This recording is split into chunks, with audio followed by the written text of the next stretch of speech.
dans ce nouveau podcast signé Petite Mue. Jusqu'ici, on allait sur le terrain à la rencontre de celles et ceux qui vivent le handicap au quotidien.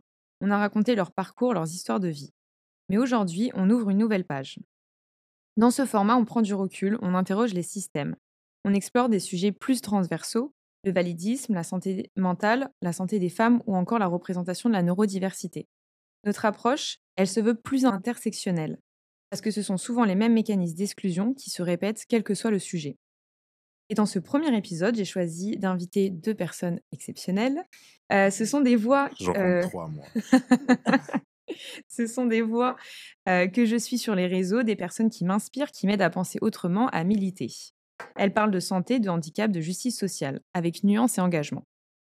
Merci à vous d'être là aujourd'hui. Merci. Et aujourd'hui, on va parler dans cet épisode de validisme, un mot encore trop peu connu et pourtant central quand on parle d'inégalité, d'invisibilisation ou de discrimination liée au handicap. Mais avant de rentrer dans le sujet, je vais demander à Chiara et Kendris de se présenter. Et bonjour à tous les deux. Bonjour. Je te laisse commencer, Kara. Ok. Bonjour, je suis super heureuse d'être là pour ce premier épisode. Moi, je m'appelle Chiara Khan, je suis journaliste et activiste anti-féministe. Je dis bien handi et pas anti, parce que ça m'est arrivé qu'on fasse la confusion. Je tiens à dire que voilà, c'est parce que je suis en fauteuil roulant. Anti-féministe, et je tiens notamment un podcast aussi qui s'appelle Compassion, avec un N comme con, où je parle justement de validisme avec des personnalités qui sont directement concernées par la question. Merci. Et moi, je suis Kendris Le Gentil. Je suis le directeur, l'un des membres fondateurs de la Fabrique des Soignants, qui est un média autour du soin, des enjeux de santé, où on parle à la fois, on essaie de décrypter le système de santé, mais aussi de montrer comment des enjeux de société sont en fait dans le secteur de santé, par exemple tout ce qui peut être validisme, discrimination en santé. On s'adresse à la fois aux professionnels de la santé, étudiants en santé, mais aussi au public et à la population générale. Et dans cette population générale, tout ce qui est patient, proche aidant, bien évidemment. Et qu'on essaye aussi de repolitiser les enjeux de santé. Et donc, je suis très content d'être là. Et puis, juste pour parler de moi, j'ai fait des études de médecine. Après, j'ai un peu changé de voie. Et en faisant des études en cinéma, je suis réalisateur aussi. Et je suis j'ai été proche aidant et je suis aussi patient en chronique. Donc, une vision assez 360 du soin, comme on dit en communication. Merci pour ta présentation. Bon, même si vous l'avez déjà un petit peu dit, qu'est-ce qui vous relie aujourd'hui au validisme et peut-être comment vous pourriez le définir? Peut-être Chiara, si tu veux commencer, et après je te laisserai la parole, Kendris. Qu'est-ce qui me relie au validisme? Au prime abord, je dirais que je suis une personne directement concernée. Quand on regarde aussi les luttes antivalidistes, on se rend compte que des personnes qui ont commencé à employer ce mot, les premiers théoriciens et théoriciennes sociologues qui ont fait émerger la question, c'était des personnes concernées. C'est des personnes aussi donc, qu'on a qualifiées comme on me qualifie aujourd'hui de militants et militantes, et qui avaient pour slogan de dire rien sur nous sans nous. Donc l'idée, c'est vraiment d'investir toutes les questions liées au handicap en écoutant la parole des personnes qui le vivent au quotidien. Et voilà, et de réinvestir les politiques publiques en se disant qu'on a du savoir aussi et des expériences à apporter. Et que pendant très très longtemps, les questions liées au handicap, elles ont été prises d'assaut par des grosses associations gestionnaires qui voulaient très bien faire. Et là n'est pas la question, mais qui peut-être ont un peu invisibilisé justement les personnes qui vivaient ce handicap-là. Et il y avait beaucoup de proches aidants aussi, plein de personnes qui essayaient d'aider.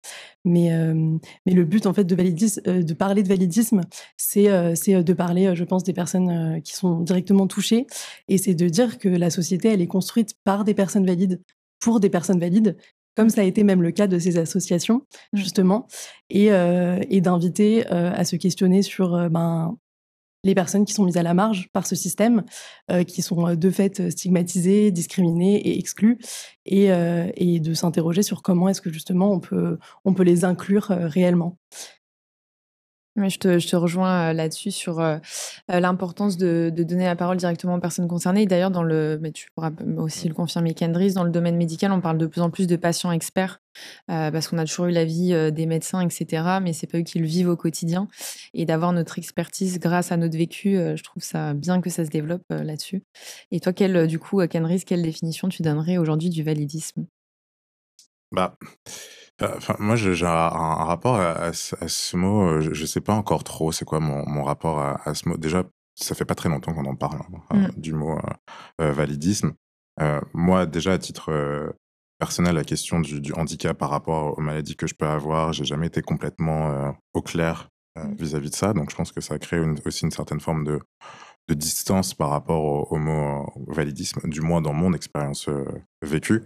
Après, en ce qui se concerne, plus largement le monde du soin, enfin, on touche là à un paradoxe vis-à-vis, du système de santé et vis-à-vis du système de soins, et vis-à-vis de qu'est-ce qu'on considère comme du soin, comme de la maladie, et cetera. Qu'est-ce qui est Mmh. normal et pathologique, CF, Canguilhem, et que, bah, en fait, la question du handicap, elle est un peu entre le normal et le pathologique. Mmh. Donc il y a des handicaps qui ne sont pas amenés, en fait, à être soignés, on est plus là pour accompagner, mais est-ce que l'accompagnement, c'est Mmh. pas du soin? Et du coup, tout ça, ça fait que le mot validisme, on a encore du mal à le regarder en face, dans le système de santé. Parce que, qu'est-ce que ça veut dire, en fait, être en bonne santé? Est-ce qu'une personne en situation de handicap est en bonne santé ou pas? Si tant est que c'est un état qui ne peut pas changer. Mmh. Donc voilà, enfin ça, c'est des réflexions qui ont, je pense, encore du mal, en fait, à émerger.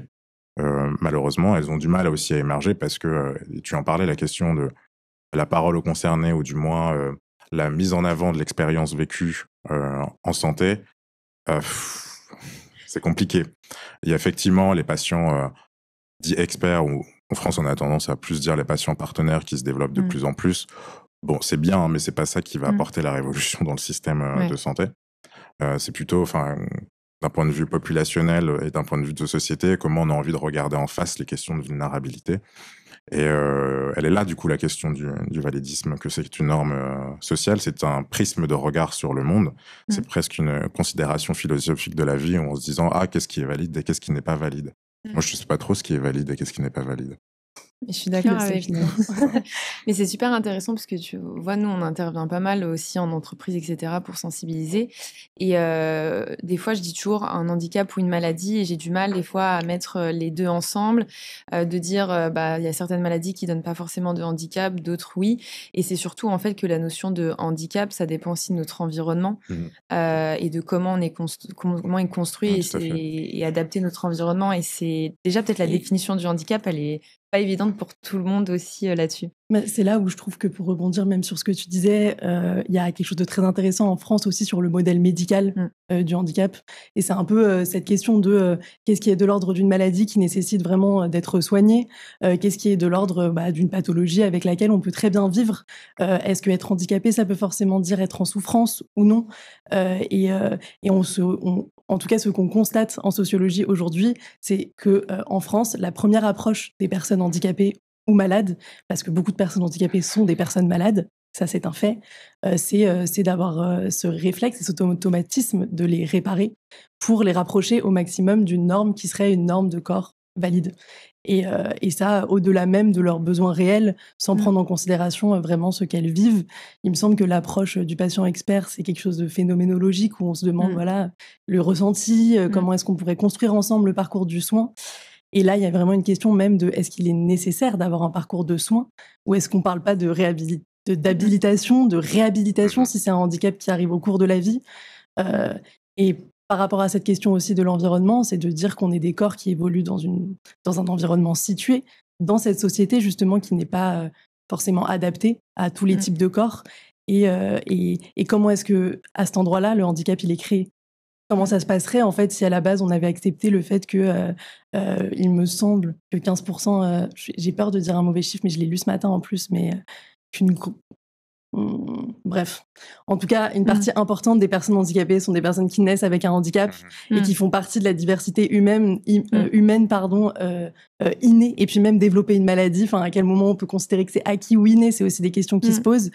Et comment on Et qui traite. évolue aussi avec, les connaissances scientifiques et les connaissances, cliniques de, bah, Mmh. en fait, il y a quelques dizaines d'années, on considérait ça comme un handicap, mais vu qu'en fait, il y a des développements cliniques et de thérapeutiques qui peuvent permettre aussi de sortir de cette situation de handicap, ça Mmh. fait évoluer aussi, toutes ces questions-là, quoi. Et qu'est-ce qu'on fait justement, donc, pour moi, de cette Mmh. de la Mmh. diversité et de la vulnérabilité? Et ce qu'il y a de aussi très juste dans ce que tu disais, pour moi, c'est, est-ce qu'on n'est pas tous vulnérables et quelles sont les Mmh. vulnérabilités qui sont considérées comme valides et Mmh. celles qui sont considérées comme invalides.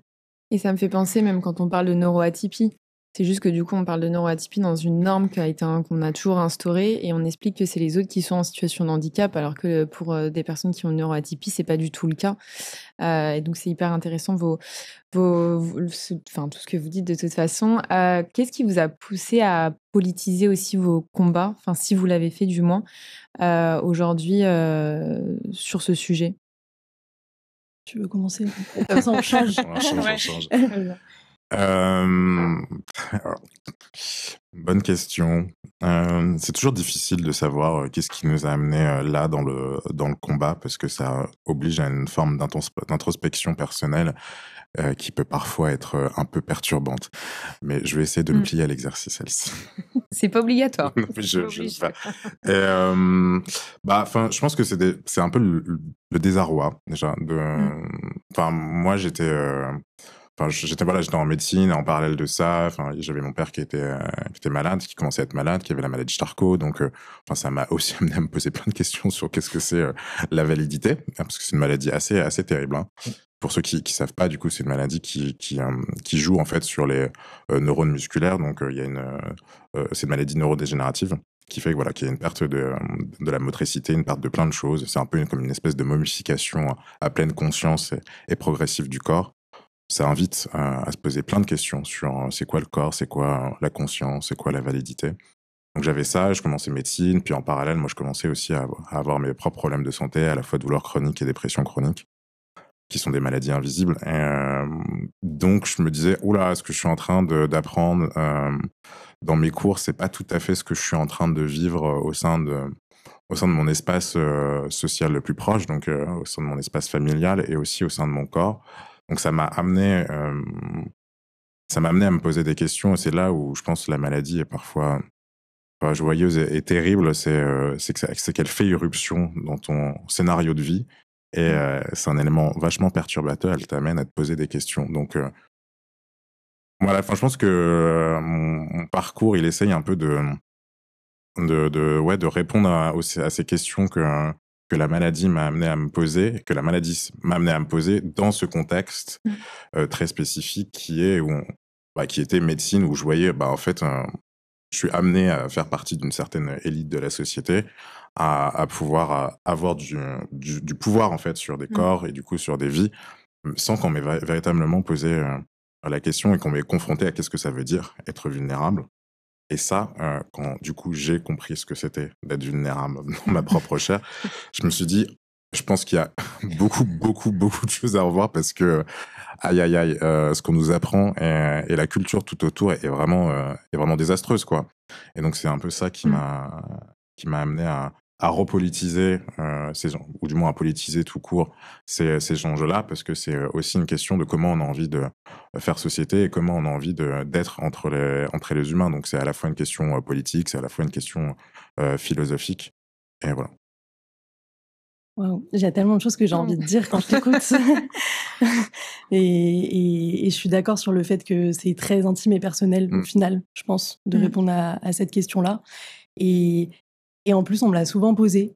Et je pense que ça m'a pris beaucoup de temps à avoir une réponse claire.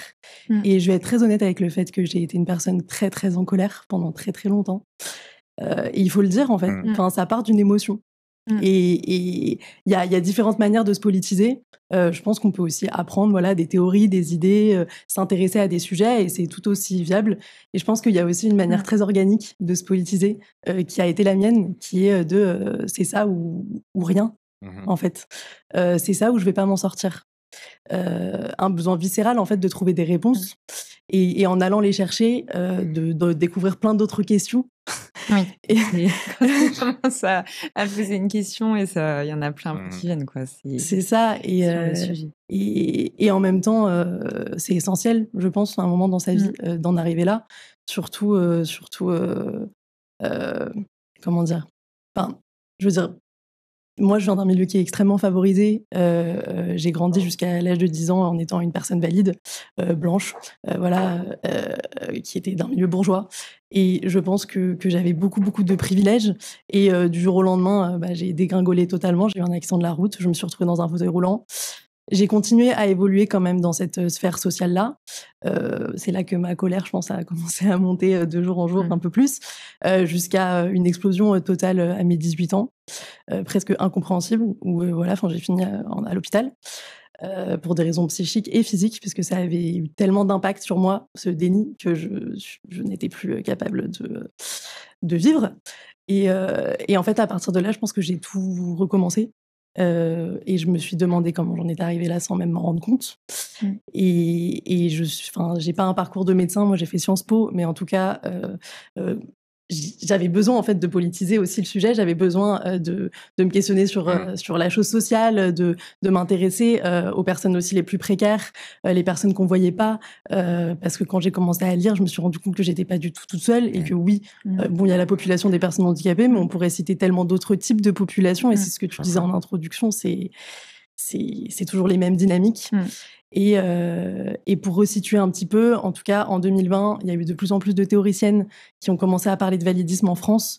Et là, ça a encore été, je pense, une deuxième étape de ma politisation, où j'ai pu mettre un mot sur, en tout cas, la discrimination à l'égard des personnes handicapées, où j'ai eu encore plus de colère de me dire pourquoi est-ce que je connaissais le mot sexisme, le mot racisme, etc. Pourquoi est-ce qu'à Sciences Po, tout le monde parle de ces choses-là, et que même dans un endroit supposément politisé, après on pourrait en parler aussi, mais personne ne parle de validisme. Et donc, j'ai commencé à investir moi-même la question parce que personne ne le faisait. Et tu m'as justement, quand on a préparé ce podcast, tu m'avais parlé d'une lecture que tu avais fait et qui t'avait posé plein de questions. C'était laquelle ? C'est d'un livre. Oui. Le premier livre qui m'a beaucoup, beaucoup marqué, c'est Mr. T et moi, de Elisa Rojas. Qui est en fait une fiction, donc c'est très, très facile à aborder, entre un homme valide et une femme handicapée. C'est une histoire d'amour qui n'a pas vraiment lieu, mais en tout cas, c'est ça le sujet. Et c'est tiré, c'est presque un essai autobiographique, c'est tiré de la vie de Elisa Rojas, qui est une avocate militante antivalidiste très, très politisée, tu dois connaître aussi. Et moi, c'est la première fois que j'ai entendu vraiment parler de validisme, du moins de cette manière-là, et que j'ai aussi entrevu des intersections avec le féminisme, les questions de sexisme, que j'ai entendu un témoignage dans lequel je pouvais me reconnaître. Ça m'a beaucoup, beaucoup touchée, et ça marque vraiment, en tout cas, le début de ma politisation active, du moment où j'ai décidé de faire des choses. Ok. Et justement, quand tu parles de témoignages, etc., est-ce que tu trouves que dans ton enfance, tu as manqué aussi de témoignages de personnes qui avaient pu vivre un handicap, etc. Est-ce que c'est des choses qui t'ont manqué? Et tu penses que est-ce que ça aurait pu t'aider aussi plus jeune? Oui. Après, j'ai fait de la sociologie des médias, donc en plus, tout tourne autour de ça pour moi. Mais il n'y a pas que ça. Mais en tout cas, moi, c'est des sujets qui me touchent beaucoup. Et je pense que grandir avec un handicap, c'est grandir sans modèle. Après, j'ai espoir que voilà, j'ai l'impression que ça évolue un peu aujourd'hui, sinon on ne serait pas là, en fait, finalement. Mais oui, c'est se demander, c'est voir, en fait, à la télévision en fait, le handicap, il existe à la télévision. Bon, c'est 1%, c'est moins de 1% de la représentation dans les médias, mais ça existe. Mais en tout cas, quand on en parle, c'est une binarité de représentation qui a été théorisée sous le nom de inspiration porn par une activiste américaine qui s'appelle Stella Young en 2014. Et l'idée, c'est vraiment de dire que on se retrouve avec soit des personnes qui sont extrêmement héroïsées. Donc là, on a même eu les Paralympiques cet été. J'étais très heureuse de voir combien c'était médiatisé, combien les personnes y allaient, mais on va pas se mentir, la médiatisation en médias traditionnels, pas dans peut-être les médias qu'on peut tenir nous, c'était extrêmement héroïsant. Et d'ailleurs, il y a eu plusieurs petites intercations, notamment avec Teddy Riner sur RTL, là, quand il avait parlé d'un athlète en disant que c'était un super héros et que cette personne lui je suis nulle en sport, je suis désolée, cet athlète dont je ne me rappelle pas du nom, qui avait répondu en disant par contre, je suis pas plus un héros que toi, en fait, je m'entraîne tous les jours et je vais au JO. Donc, il y a d'un côté cet aspect-là, et d'un autre point, il y a aussi la grande misérabilisation qu'on retrouve avec des grandes assos. Et encore une fois, on parle des associations gestionnaires, mais le Téléthon, aussi louable soit l'objectif du Téléthon et la nature même de cet asso, je ne la critiquerai pas. Ce qu'elle essaye de faire, je ne le critique pas. Je parle vraiment juste de la manière dont elle va chercher l'argent et ce qu'elle met en avant pour aller le chercher. Et il y a beaucoup de misérabilisation des enfants concernés. Et bon, bah, voilà, y a, dans la fiction, je sais pas, De Rouillé d'os, enfin tous ces films-là. Moi, quand j'ai grandi en voyant des trucs comme ça et en me disant, mais vivre avec un handicap, c'est pire que la mort. Mais quelle horreur d'être une personne handicapée. Mais si jamais ça m'arriverait, ce serait vraiment la fin de ma vie. Et qu'est-ce que vous faites le jour où ça vous arrive quand vous avez cette idée-là dans la tête qui est totalement fausse. C'est pas du tout ça, la réalité. Donc, je sais plus quelle était la question véritablement, mais voilà ce que je dirais par rapport à ça. C'est intéressant ce que tu dis, et justement, ce que souvent, moi, quand on me demande exactement qu'est-ce que le validisme, pour moi, il y a aussi tout le regard de pitié qui reste hyper validiste. Est-ce que vous avez des exemples peut-être plus concrets de quelle remarque peut être validiste, quel comportement peut être validiste? Est-ce que voilà, vous l'avez vécu et il y a quelque chose qui vous a peut-être marqué? Je suis toujours nul pour sortir des exemples du tac au tac. Mais enfin, dans les pathologies qui se voient pas, comme la dépression chronique ou les douleurs chroniques, enfin, du coup, les gens ont toujours un peu l'impression que ça va, quoi. Et déjà, en fait, on est dans un processus un peu validiste parce que, après, c'est vos thématiques, hein, chez Petite Mue, les maladies et le handicap invisible, mais ouais, enfin, l'invisibilité est un peu un terreau hyper fertile, en fait, au prisme validiste. Et du coup, en tant que personne qui subit cette invisibilisation, on est toujours un peu dans une espèce d'anticipation on sait que la personne va pas comprendre, va pas voir, qu'il va falloir que soit je me justifie, que j'essaye d'argumenter ou que j'essaye de m'en foutre de l'avis de la personne vis-à-vis de ça. Donc en fait, t'es déjà un peu fatigué de ce combat qui n'a même pas encore commencé. Donc je donne pas forcément là des exemples concrets, mais enfin moi par exemple, enfin je sais pas si d'un jour ou l'autre je peux bien me sentir ou pas bien me sentir, quoi. Et c'est assez chiant de dire ah bah tiens là aujourd'hui je me sens pas bien, quoi. Et ça aussi, tu vois, enfin, le fait de devoir en permanence justifier son propre état, en fait, ça témoigne qu'on est déjà dans une société qui ne permet pas, en fait, d'avoir des jours où on n'est pas bien, quoi. Et donc, ça formate forcément notre rapport au monde, notre rapport au travail. Et ça aussi, le travail, ça c'est un grand sujet, le travail, les études. Dans ces mondes-là, tu dois être performant. Il y a très peu d'accompagnement qui existe. Et donc c'est une très longue bataille dès que tu n'arrives pas à être performant dans ces sphères-là, quoi. Et c'est très compliqué après de justifier à son boss ah non, ben là, enfin, j'enchaîne 2-3 arrêts de suite. Moi, je me souviens, je pleurais dès que j'étais en arrêt parce que je me suis dit, on va plus me faire confiance, j'aurai plus de responsabilité.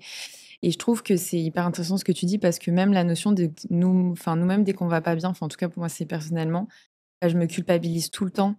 Et plus j'avance et plus, grâce à des thérapies, etc., si je suis pas bien, c'est OK et ça va passer et ça ira mieux après. Mais dans la tête, pour beaucoup de gens, dès qu'on va pas bien, c'est tout de suite grave ou on essaye toujours d'aller mieux.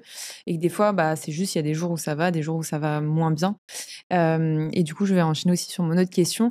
Toi qui travailles du coup sur le média La Fabrique des soignants, est-ce que tu trouves que le validisme chez les soignants, est-ce que tu trouves qu'il y en a? Et quel impact surtout ça a sur le parcours de soins des personnes concernées? Notamment, je parle d'errance médicale ou aussi de ne pas croire les personnes quand elles expliquent qu'elles ont des douleurs, etc., qui peuvent vivre des violences où on remet toujours en question leurs droits. Est-ce que tu as fait ce constat-là aussi chez les soignants? Est-ce que tu trouves que c'est de plus en plus, on l'apprend pendant les études de médecine? Est-ce que tu vois un changement là-dessus? Ouais. Déjà, je reviens juste sur ce qu'on disait avant, sur si on va pas bien, c'est pas grave, c'est OK. Mais j'ai envie de dire, en fait, si je vais pas bien, je vous emmerde. Je pense qu'il faut aller un peu plus loin de dire c'est juste OK. Et ça rattache à la question de colère. Et que parfois, quand Quand on avance un peu dans le militantisme, dans le travail aussi sur soi, on a tendance à la perdre. Parfois, c'est bien un peu de la retrouver et de dire aux gens, en fait, genre, allez vous faire foutre, quoi. Donc, Je sais pas comment t'as fait à la perdre, moi. J'ai jamais perdu. moi, c'est un peu adouci parfois. Mais si on revient sur les professionnels de santé, c'est un peu ce que j'essayais de dire un peu avant, c'est que oui, la question, enfin déjà du normal et du pathologique est déjà très compliquée en fait dans l'apprentissage en santé, que ce soit dans n'importe quelle étude. Bon, peut-être plus en médecine parce on est plus sur du champ, on va dire clinique, thérapeutique, diagnostic et dans les sciences infirmières, il y a plus ce rôle un peu d'accompagnement et moins de curatif. Mais voilà, cette question de curatif fait que forcément, on a tendance à bugger quand on n'arrive pas à guérir la personne. Et après, il y a plein de champs qui sont assez maltraités en santé, dans tous les sens du maltraité, et notamment celui de la douleur. Enfin, je l'ai à la fois bien vu en tant qu'étudiant en médecine, en tant que directeur d'un média autour du soin, et aussi en tant que patient. Et on a tendance souvent à minimiser en fait les douleurs en se disant que c'est un symptôme secondaire ou qu'en fait des gestes thérapeutiques vont forcément en fait amener de la douleur et que c'est pas grave, mais en fait non, ça constitue quelque chose dont il faut aussi faire très attention. Et en fait, ce rapport-là à la douleur qui est très ouais, qui est mal construit dans les études, dans la formation, amène aussi à négliger plein de choses, à négliger le fait qu'en fait son patient se sente bien, quoi. Se sente bien malgré son handicap, malgré sa maladie. Et on sait très bien qu'il y a plein de maladies et handicaps qui amènent à plein de douleurs un peu périphériques qui sont pas le symptôme premier. Donc, moi, je fais un peu ce petit focus sur cette question de douleur. Après, je pense que tu as des questions qui viendront là-dessus, mais tu peux après mettre tout ce qui est des questions de discrimination au niveau de la santé des femmes, CF l'endométriose, qui est encore une question de douleur. Tu peux aussi parler des discriminations ethniques et raciales avec voilà, tout ce qui est biais raciste, notamment le dit syndrome méditerranéen qui n'existe pas, mais qu'on a appris. Hein. Moi, je l'ai appris, le syndrome méditerranéen, je l'avais dans des bouquins en mode, il existe, et du coup, des patients à profil ethnique. Enfin, je suis pas sûr qu'ils utilisent le mot ethnique parce que ce serait un peu. Je suis pas sûr qu'en France on utilise trop ça. Mais en tout cas, des patients qui sont issus de la Méditerranée auraient tendance à exacerber les douleurs. Donc à partir de là, bon, ça crée quelques biais dans la clinique. Après, les choses sont quand même un peu en train de changer. Enfin, je vais pas vomir sur la médecine qui essaye aussi de changer parce que il y a une nouvelle quand même génération de soignants qui est plus alerte. Celle de la génération de soignants qui ont à peu près notre âge. Ils se posent aussi des questions parce que bon, il y a quand même. Ces sujets sont quand même de plus en plus mis en valeur. Que la question de l'expérience vécue apparaît quand même plus dans les médias, qu'il y a plus de médias indépendants, il y a plus de personnalités publiques qui en parlent. Et donc, les gens commencent voilà, quand même à se saisir de ça. Pour l'instant, bon, ça reste faible. Ça reste faible. Il y a quand même, je pense qu'il va falloir un peu une révolution paradigmatique encore une fois, et je pense qu'il ne faut pas juste attendre du secteur médical que ça vienne de ce secteur médical, ce renversement paradigmatique, mais si en fait la société elle-même se pose pas la question de qu'est-ce qu'elle a envie de faire avec les vulnérabilités, d'autant plus dans une époque néolibérale et fascisante qui va en fait nous reconfronter violemment en fait à qu'est-ce qui est encore valide et qu'est-ce qui ne l'est pas. Surtout en fait si on évolue dans un temps de guerre, en fait les gens pas valides, on va vite se faire dégager. Et on voit aussi là d'un point de vue politique de santé des choses un peu inquiétantes qui commencent à arriver. On peut débattre notamment sur la loi de fin de vie qui on en a discuté avec Yara. Donc, et on va sortir une vidéo avec Yara justement sur la loi fin de vie. Mais voilà, qui pose plein de débats, notamment sur la validité. Et qui est assez paradoxal parce que c'est quand même qui a été porté majoritairement par la gauche, qui se pose quand même ces questions-là, mais qui montre qu'il y a quand même une zone d'ombre, un point aveugle sur ces questions-là, dans un champ qui serait plutôt neutre allié sur cette thématique-là. Et après, enfin, ce qu'on peut voir aussi, c'est qu'il commence à y avoir des questions sur le fait de réduire les aides au niveau des affections longue durée. Et qui a besoin des affections longue durée? Bah, les patients chroniques et les personnes avec un handicap. Donc bon, et là on est en train de voir avec les budgets qui risquent de venir pour l'année 2025-26 avec une réduction de plusieurs dizaines de milliards en fait de l'État, et on sait très bien où vont être les coupes, quoi. C'est-à-dire au niveau notamment de la santé, etc. Et puis, enfin moi là j'avais un rendez-vous avec une agence régionale de santé, elle me disait bah là on est quand même, enfin ça commence à être restreint, quoi. Et donc bon. Et ouais. Mais en tout ce qu'il y a de sûr, c'est que la période actuelle est extrêmement inquiétante. Et tout à l'heure, on parlait de productivité et de ce mythe un peu de la validité, comme s'il y avait des personnes vulnérables et d'autres qui ne l'étaient pas. Mais il y a beaucoup d'études aussi qui montrent que cette mentalité-là, pousser les personnes à la productivité, et c'est le cas aussi de plein de femmes justement qui ont de l'endométriose et qui ne sont pas soignées, ben, ça crée des personnes en situation de handicap.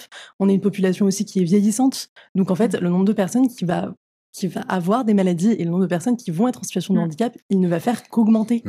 Et le fait d'être dans le déni, ça ne va rien changer, voire ça va aggraver la situation. Donc, bon, ça, c'est pour le premier point. Et c'est pour ça aussi qu'on parle souvent, on dit souvent que la lutte antivalidiste, elle est associée à la lutte anticapitaliste, parce qu'on se questionne sur la marchandisation de nos corps qui sont supposés produire. Qu'est-ce qui se passe quand tu peux pas produire, que tu peux pas consommer, que tu peux pas procréer aussi, que tu peux pas donc perpétuer ce système-là?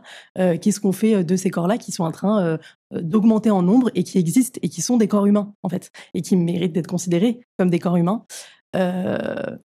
Et bon, en tout cas, et même par rapport à la loi sur la fin de vie, et c'est un peu ce que je disais par rapport à mon parcours aussi, en me politisant et en rencontrant des personnes qui étaient potentiellement de mon bord politique, qui s'investissaient dans plein de sujets liés, qu'on pourrait qualifier de thématiques progressistes aujourd'hui, de questions sociales, etc., et qui a un déni vis-à-vis de la question validiste. Et on le voit aujourd'hui, ce déni-là, avec ce débat-là de la loi de la fin de vie, c'est que les biais validistes qui sont en jeu sur la question de cette loi, personne ne les voit.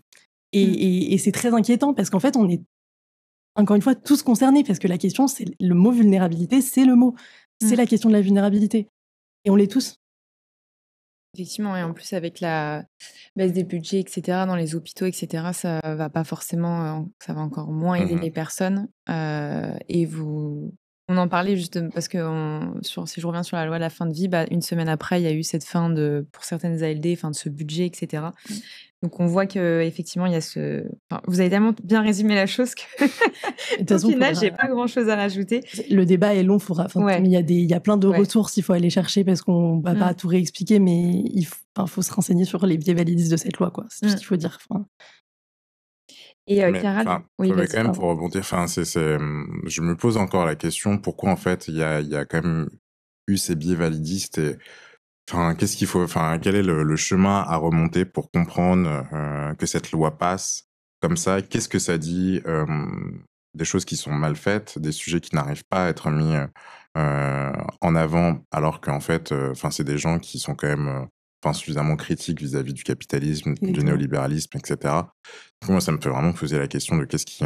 ok, il y a un rapport qui est faussé à la vulnérabilité, est-ce que c'est juste ça? Et là, pour moi, ça crée un peu encore une zone d'ombre intellectuelle et une zone d'ombre d'engagement politique et de combat militant sur ces questions-là, quoi. Je sais pas si vous avez des réponses. Là où tu peux l'associer à l'invisibilisation aussi, c'est que j'ai l'impression que, par exemple, la parole antivalidiste sur cette loi-là, elle a été entendue très très tard. En fait, c'était entre les 2 semaines des votes de l'Assemblée. Ouais, c'est vrai. Et alors que je pense que si on avait fait parler les personnes concernées, il y a eu une convention notamment qui a fait parler aussi les parties prenantes de la société civile sur cette loi pour essayer de comprendre quelles étaient les motivations des personnes qui voulaient voter pour comme contre. Et à aucun moment donné, on s'est questionné sur est-ce qu'il y avait des personnes concernées directement dans cette convention-là. Il y avait peut-être un flou sur c'est qui les personnes concernées dans le cadre de cette loi. Oui, mais ça, de toute façon, là, il faudrait qu'on rentre dans le plus du sujet. Hein. On avait ce truc de qu'est-ce qu'une personne malade, qu'est-ce qu'une personne handicapée, qui est la question qu'on posait en début de... C'est clair. Non, mais vaste sujet. Hein. Enfin, Du coup, je vais avancer parce que ça passe vite, mais on pourrait discuter des heures là-dessus. Chiara, tu as nommé ton podcast Compassion. Peux-tu nous expliquer ce terme et quelle est cette signification pour toi et qu'est-ce que tu as voulu montrer sur ce média que tu as créé? Enfin, média, page Insta, enfin, je sais pas comment tu le nommes exactement d'ailleurs. Bon, on peut dire média. En tout cas, Ouais. au début, c'était un média social Oui. participatif sur Instagram de recueil de témoignages de violences verbales à l'égard des personnes handicapées. Je l'ai appelé Compassion avec un N comme con parce que c'était un jeu de mots que je trouvais très à propos. Et en creusant plus tard, parce qu'en plus c'est des choses que j'ai lues après, mais on constate historiquement que la pensée validiste, le modèle médical, il date du 1er siècle et que ça vient de notre héritage judéo-chrétien. Bon, on le sait qu'en France, voilà, on a encore une empreinte très importante de cette culture-là, et que, en fait, la manière dont on avait de traiter à cette époque-là les personnes les plus démunies, les personnes voilà qui étaient précaires, qu'on allait qualifier de misérables. C'est pas un mot que moi j'emploie, mais c'est le terme qui était employé à ce moment-là. C'était des personnes qu'on allait traiter avec un regard de pitié et à qui on allait faire des actions charitables. En fait. Et l'Église invitait vraiment tous les individus à se comporter avec un regard très compassionnel envers les personnes en difficulté. Et encore une fois, c'est ce qu'il y a de très compliqué avec le validisme, et c'est pour ça que j'ai appelé aussi ce podcast et ce média social Compassion, c'était que c'est compliqué d'expliquer quand une discrimination, elle vient d'une bonne volonté.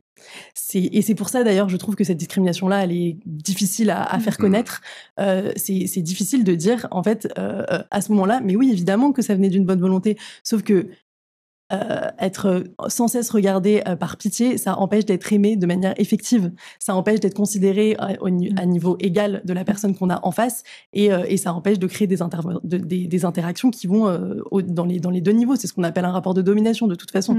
Et de cette pensée-là, donc de cette compassion excessive, que moi j'appelle de la compassion avec un N comme con, parce que en fait, in fine, quand on réfléchit, elle est injustifiée, inappropriée, et elle a peut-être lieu d'être à certains moments de la vie d'une personne handicapée, mais comme à certains moments de la vie de tout individu, elle n'a pas lieu d'être en permanence. Et une personne handicapée, elle n'est pas dans le besoin par essence.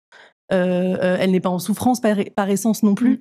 Elle l'est, encore une fois, dans un contexte situé, dans des sociétés données, ou dans des moments de sa vie. Enfin, évidemment, quand il y a maladie, quand il y a pathologie ou quoi, il peut y avoir des moments de grande souffrance, mais c'est pas un état constant, perpétuel. Et il faut sortir de ce regard systématique, en fait, qu'on va poser sur les personnes handicapées. Donc c'est de là que venait ce terme. Merci pour tes explications. Et c'est aussi intéressant parce que je suis en train de penser aussi le mot validisme, même pour les personnes qui peuvent être concernées, il n'est pas forcément très connu. Et comme tu disais, ça fait que peu de temps. Et que des fois, il n'est pas forcément même compris par les personnes directement concernées parce que c'est pour moi tout un processus, justement. Et quand je vous entends, moi, ça me permet encore de me poser encore plus de questions sur moi, comment j'ai vécu certaines choses aussi là-dessus. Et qu'est-ce que pour vous, une société qui serait plus validiste au final? C'est une large question. Qu'est-ce qu'il faudrait mais du coup, enfin, c'est vrai qu'avec toutes les définitions qu'on a dit et que c'était dur de trouver, de bien définir ce terme, qu'est-ce que vous aimeriez peut-être, si je tourne ma question, c'est qu'est-ce que vous aimeriez qui change aujourd'hui, dans notre société et comment on arrive à faire changer les choses? Moi, je dirais juste par rapport au fait que même les personnes concernées ne sont pas renseignées sur la question, et c'est que, et je trouve qu'on en revient à quelque chose que je sais que vous devez très certainement être au fait de ce que je vais dire, mais qu'il y a une confusion aussi, je trouve, dans toutes les luttes progressistes, que de croire qu'on parle de certaines personnes et pas d'un système. Et en fait, on n'est pas en train d'opposer les personnes valides aux personnes handicapées. Être une personne validiste, c'est pas être une personne valide. Être une personne validiste, c'est être une personne imprégnée de cette idéologie, justement, du modèle médical, caritatif, etc. Et donc, je le suis également, en fait. J'ai grandi dans cette société-là, et c'est d'ailleurs pour ça que ça a été très compliqué d'accepter mon handicap et que je suis passée par toutes les étapes par lesquelles je suis passée, que tu as dit que tu avais rencontré, etc. Et je trouve qu'il y a une confusion déjà est-ce qu'il y a le mot. On a eu un problème avec la tournure du mot. C'est tombé comme ça. Voilà, c'était capacitisme à la base. Ça n'a pas pris en France. C'était ableism dans les pays anglo-saxons. On a récupéré. Voilà, mais ça revenait au mythe de la capacité et du capitalisme. Moi, je l'aimais bien, capacitisme. Bref, on a validisme. Ça ressemble à valide. Et je trouve qu'il y a un problème déjà médiatique sur qu'est-ce qu'on comprend de ce terme. Et je trouve que les personnes concernées, et là on en revient un peu à ce qu'on a fait des personnes handicapées. La figure d'une personne handicapée, c'est aussi quelqu'un qui, comme elle est souvent en situation de très grande précarité, a appris à être docile, à ne pas trop faire de vagues, à faire attention, parce qu'en fait, on nous a mis dans une situation de dépendance où on est dépendant des autres, et sans les autres, clairement, on est dans la merde, et on va pas se mentir, c'est un fait. Donc, on peut pas se permettre d'être trop méchant non plus, parce que sinon, qu'est-ce qu'on va faire ? Et c'est une situation en plus qui est en train de s'aggraver.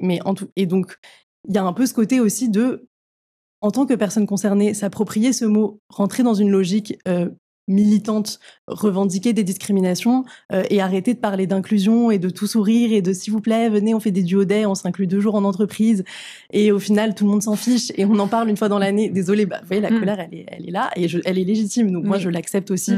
Et il y a un peu ce côté de... Je trouve que c'est très compliqué pour beaucoup de personnes handicapées qui sont dans des situations précaires. Elles ont trop à risquer pour prononcer ce mot. Elles ont trop à risquer pour lutter. Et même en entreprise, là, le d'ailleurs, cœur de la question perdre aussi. son boulot, d'avoir moins de responsabilités, etc. Et voilà. On y revient de... Donc, qu'est-ce qu'on fait ? Et moi, mon travail, c'est certes de sensibiliser des personnes non concernées, mais je me suis rendu compte aussi que c'était aussi dire à des personnes concernées, prononcez le mot avec moi, venez, on le fait ensemble, osons dire qu'un chat est un chat, osons nommer le système d'oppression, nommer les choses, c'est la première chose à faire pour les politiser. Les politiser, c'est la première chose à faire pour rentrer dans un modèle social du handicap. Et si on n'est pas nombreux et nombreuses à le faire, ça n'arrivera jamais. Donc, je passe un message. Vous qui m'entendez. Mais donc peut-être que c'est ça, en fait, finalement, une société qui serait pas validiste, ça commencera par qu'on puisse dire que les autres courants progressistes s'intéressent à nos expériences de vie, qu'on puisse créer une véritable convergence des luttes avec toutes les luttes, aussi nombreuses soient-elles, et qu'il n'y ait pas de hiérarchie aussi dans nos luttes. Parce qu'on hiérarchise peut-être les vies dans le système capitaliste, mais on les hiérarchise partout, finalement. Et qu'on se remette toutes et tous sur un pied d'égalité pour essayer de lutter ensemble. Je sais pas, c'est hyper grandiloquent ce que je dis. Parfois, je me dis, mais je me prends. Non, mais c'est hyper intéressant ce que tu dis et effectivement, je pense c'est vraiment un système à dénoncer et pas. Mais pour ça, il faut que tout le monde s'y mette et oser en parler. Et je le vois notamment dans le handicap invisible. La plupart des gens ont tellement peur, mais une peur énorme. Et je vois, j'ai des fois des témoignages de personnes qui disent ah non, mais moi j'ai peur d'en parler à ma famille, à mes amis, j'ai peur d'en parler au travail. Et je trouve ça hyper dommage, parce que pour moi, c'est vraiment une double peine, c'est-à-dire qu'on ne peut même pas s'exprimer alors qu'on n'a pas décidé de quelque chose aussi. Et cette peur, comment elle peut disparaître, c'est effectivement en arrêtant d'avoir une société validiste aussi sur le sujet. Et dans un pays en voie de fascisation, comme tu disais, la peur, là, ça commence à être très prégnant. Donc... Non, mais c'est des sujets qui sont ultra complexes et moi je me pose plein de questions vis-à-vis de ça. En fait, déjà, les gens font ce qu'ils peuvent. Et je pense qu'il faut déjà se dire ça, parce que sinon on devient très vite un militant aigri, en se disant mais en fait pourquoi cette personne elle a pas le courage que moi j'ai eu à un moment donné de dire de dire non, de contrecarrer la domination qu'on essayait de m'imposer. En fait, la plupart du temps, t'as la flemme. Ou tu peux pas. Ou tu peux pas. Ou tu peux pas, ouais, effectivement. Je veux dire, il y a plein d'autres questions. Il y a plein de... Puis il y a le burn-out militant aussi. Toute la santé mentale de se battre, ça prend tellement d'énergie aussi. Et des fois, on en a marre... On a marre de tout donner et que ça change pas aux événements. Oui, tout à fait. Et puis, il y a quand même une grande question, où trouver de la joie, quoi, dans tout ça. Et c'est ça, je pense que c'est peut-être un des problèmes qu'on a dans les luttes progressistes en ce moment, c'est... la joie, elle est quand même un peu difficile à trouver, je trouve, parfois. C'est parce qu'elle s'éloigne. mais après, il y a tous les mouvements des fiertés. Et ça, je pense, et il y a le mouvement CRIP dans la lutte liée au handicap. Enfin, là, j'en ai pas parlé, mais je pense que c'est quand même important d'en parler. Je veux pas te couper. Non, vas-y. En plus, en ce mois des fiertés, au moment où on enregistre le podcast, c'est intéressant. Mais en fait, c'est marrant parce qu'il y a le mois des fiertés, du coup, LGBT qu'on connaît, qui est le mois de juin, et il y a le mois des fiertés handi, qui est le mois de juillet. Donc, c'est le mois prochain. Et il y a tout un mouvement qui vient aussi des pays anglo-saxons, parce qu'ils sont toujours en avance sur nous, qui est le mouvement CRIP. Pas surtout, quand même. Oui, non, pas en ce moment, peut-être, mais en tout cas, sur les questions sociales, les études, elles arrivent souvent de là-bas. Et donc, il y a un théoricien qui s'appelle Roger McEwer qui a écrit Crypt Theory et qui a parlé de se réapproprier nos luttes, de se réapproprier nos corps, etc., en opérant un retournement du stigmate, comme ça a été le cas pour le mot queer. Et en fait, l'idée, c'est de prendre cripple en anglais, ça veut dire estropié, boiteux. C'est un mot qui a souvent été une insulte, en fait, à l'égard des personnes handicapées. Et le but, c'est de récupérer ce mot et de se dire, bah oui, je suis crip. Et je suis fière de l'être. Et oui, je suis peut-être estropiée, je suis peut-être boiteux, je suis handicapée, peu importe, je suis vulnérable. And so what? Et je t'emmerde, comme tu disais, ou c'est plus. Et voir. C'était bien ça, ouais. Voir j'en suis fière, voir j'ai envie d'aller dans la rue pour me montrer, voir j'aime mon corps et tout. Et moi, en tout cas, enfin, oui, certes, voilà, beaucoup de colère, toutes ces choses-là, mais moi, ces mouvements CRIP, ils m'ont permis de découvrir plein de personnes sur les réseaux, de découvrir de la fiction aussi, des séries, des films qui représentaient bien les personnes handicapées. Il y en a, ils sont minoritaires, mais il y en a. De rencontrer des personnes aussi qui me ressemblaient et qui étaient fières et de moi-même réapprendre à m'aimer et ne plus être dépossédée justement de ce corps. Et il y a une expo sur le mouvement CRIP qui a été organisée au Crac d'Occitanie cette année avec un collectif qui s'appelle Ostensible, qui était une expo qui exposait que des artistes handi, qui était incroyable. Il y a plein de petites initiatives quand même pour retrouver de la joie et pour dire quelque chose de positif et pour quand même... Voilà, parce que ça existe, même si parfois on peut l'oublier un peu. Ce mouvement CRIP, il se répand petit à petit, il est de plus en plus connu, tout comme le validisme. Donc, c'est des initiatives minoritaires, mais en tout cas, la thématique, elle est là. Avec Charlotte, on sort un livre, la chercheuse, la philosophe avec qui je travaille, sur cette thématique en septembre. On va intervenir chez Violette & Co, on rentre dans des librairies féministes. Enfin, on gratte, hein. En tout cas, on est là. Hein. Nous, on lutte, on est en colère, mais c'est parce qu'on a envie de faire des choses chouettes. Et la colère permet aussi de nous faire des choses chouettes derrière. Voilà. Tout à fait. Mais pour rebondir sur ce que tu disais, je pense aussi, c'était un des trucs auxquels je réfléchissais pendant qu'on parlait, auxquels je réfléchis pas mal, c'est que pour qu'on puisse avancer sur toutes ces questions-là, il va falloir un peu bousculer nos imaginaires. Et je pense qu'en fait, on a du mal à imaginer une autre société parce qu'on n'a pas fait un peu ce travail d'imagination qui dépasse le cadre qu'on a actuellement. Et moi, je suis un adepte de comment penser depuis la marge. En tant que noir PD polypathologique, c'est un peu obligatoire de mon côté de penser par-delà la marge, par la marge, etc. Et que je pense qu'il y a un peu ce travail à faire de se dire, de toute façon, tu corresponds pas globalement à ce que le monde veut de toi ou ce que le monde attend d'un être humain. Donc, en fait, imagine un autre monde. Et ça, je pense que c'est un effort qu'il va falloir faire ensemble de comment on peut imaginer un autre monde en se disant, en fait, on fait un peu table rase, mentalement, ne serait-ce que ça, mentalement, de se dire, ce qu'il y a, on s'en fout. Essayons de, un peu feuille blanche. Qu'est-ce qu'on peut faire ensemble sur cette feuille blanche d'une nouvelle société, etc. Et je pense que petit à petit, déjà, je trouve que l'exercice un peu mental de faire ça, il est assez kiffant et qu'il faut aussi retrouver du kiff et c'est important. Avec toutes les constructions sociales qu'on a eues, c'est pas évident, quoi. Et d'arriver à se désengager à certains moments, ne serait-ce que mentalement, de toutes les schémas mentaux, les schèmes mentaux qu'on peut avoir.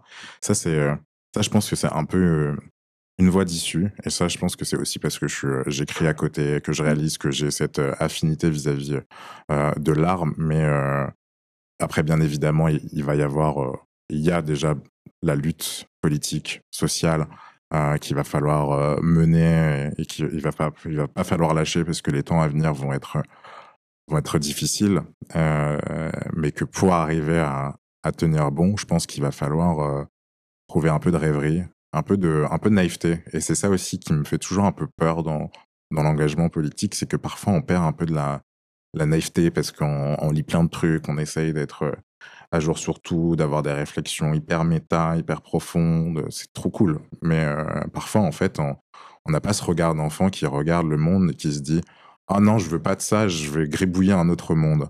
Je pense qu'il faut peut-être gribouiller un autre monde. Je trouve que même, et quand tu dis que c'est le monde qui est à changer et pas toi, pour rattacher, parce que je trouve que j'ai eu beaucoup de sujets, tu vois, pareil, j'écris un court-métrage en ce moment et je me suis beaucoup posé la question parce que avec une formation journalistique, j'ai investi l'information, et on parlait d'objectif, on n'en parlait pas là, donc je vais peut-être pas faire le parallèle, mais en tout cas, il y a toute cette question d'objectivité, de chercher la vérité, de lire des essais politiques, de faire du militantisme, etc. Et il y a toujours eu cette dualité de information, fiction, et quelles sont les voies finalement? Est-ce qu'il n'y en aurait pas une dans nos sociétés cartésiennes et rationalistes qui primerait sur l'autre, comme s'il fallait plus investir celle-là que celle de l'imaginaire, alors qu'en fait, je suis plutôt d'accord avec toi sur le fait qu'il faut un peu des deux. Parce que quand on épuise l'une aussi, on a sûrement et très certainement besoin de l'autre, et que c'est difficile d'imaginer un nouveau monde si tu pars pas de cette page blanche, certainement, et que les deux se rejoignent pour moi à l'endroit où les deux essayent de se centrer sur comment est-ce qu'on va changer, en tout cas, ma manière de penser, mon imaginaire, les choses qui m'entourent, les personnes qu'il y a autour de moi, et comment est-ce qu'on va pouvoir évoluer ensemble, et comment est-ce qu'on va arrêter de lutter contre nous-mêmes et les personnes qu'on est, et que la société voudrait qu'on soit. Et ça, tu peux le faire dans les deux. Ah, franchement, sur tous ces mots. Moi, j'ajouterais quand même tu l'as un peu dit, mais le mot amour, et ça fait un peu cucu, mais j'essaie toujours de le placer, le mot amour, qu'il va falloir aussi faire très attention à l'amour. Et quand je dis amour, moi, j'ai une vision de l'amour qui est assez pragmatique. Je parle d'amour pragmatique, ce qui est pas très romantique, mais de considérer l'amour comme un travail.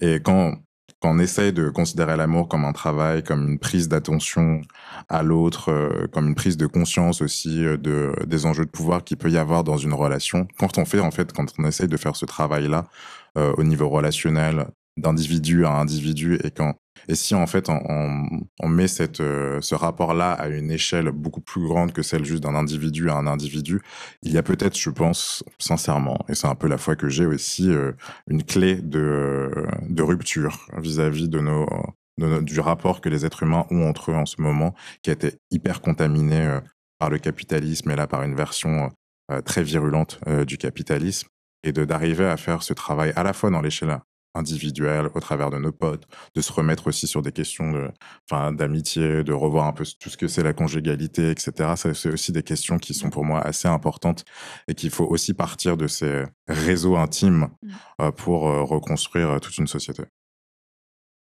Tu veux peut-être rajouter quelque chose avant que je clôture ce podcast qui était hyper intéressant. J'adore ce qu'il a dit, et surtout que pour moi, c'est pas amour-haine, c'est peur-amour. Et du coup, on a trop parlé de la peur, et c'est trop bien qu'on finisse sur l'amour. Vraiment, merci. Merci beaucoup, Alice. Merci à tous les deux, c'était hyper intéressant. Je repars avec plein de questions dans ma tête et je vais y réfléchir pendant longtemps. Mais merci en tout cas à tous les deux. Où est-ce qu'on peut peut-être vous retrouver aussi sur les réseaux? Bon, même si vous l'avez un petit peu dit. Nous, la Fabrique des Soignants, on a un site internet. Vous tapez La Fabrique des Soignants. Normalement, il sort en premier, c'est .org.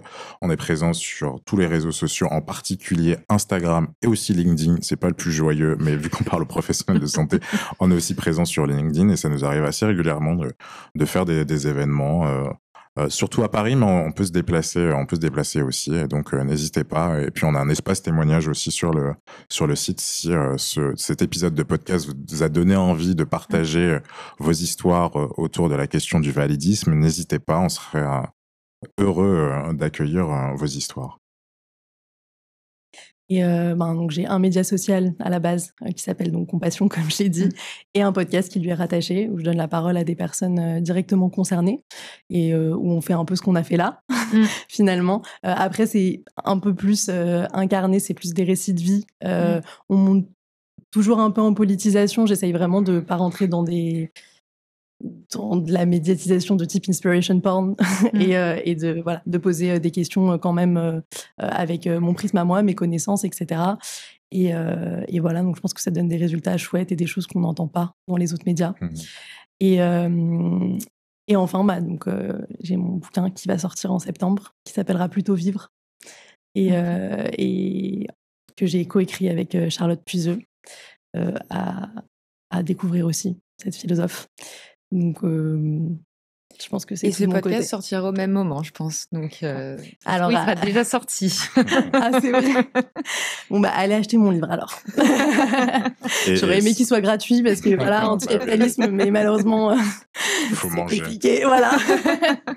Et non, et soutenez les médias indépendants. Ça, faut vraiment, ça, je pense que c'est un message qui est de plus en plus à marteler. Que si vous voulez des informations claires, indépendantes et qui donnent le regard sur des personnes dont on voit pas beaucoup, bah en fait, il va falloir aussi nous soutenir.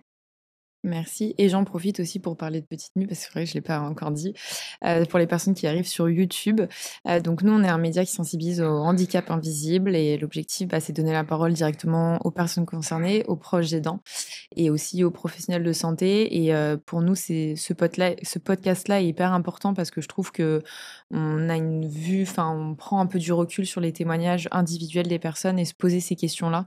Je trouve ça hyper intéressant et j'espère que ça vous aura apporté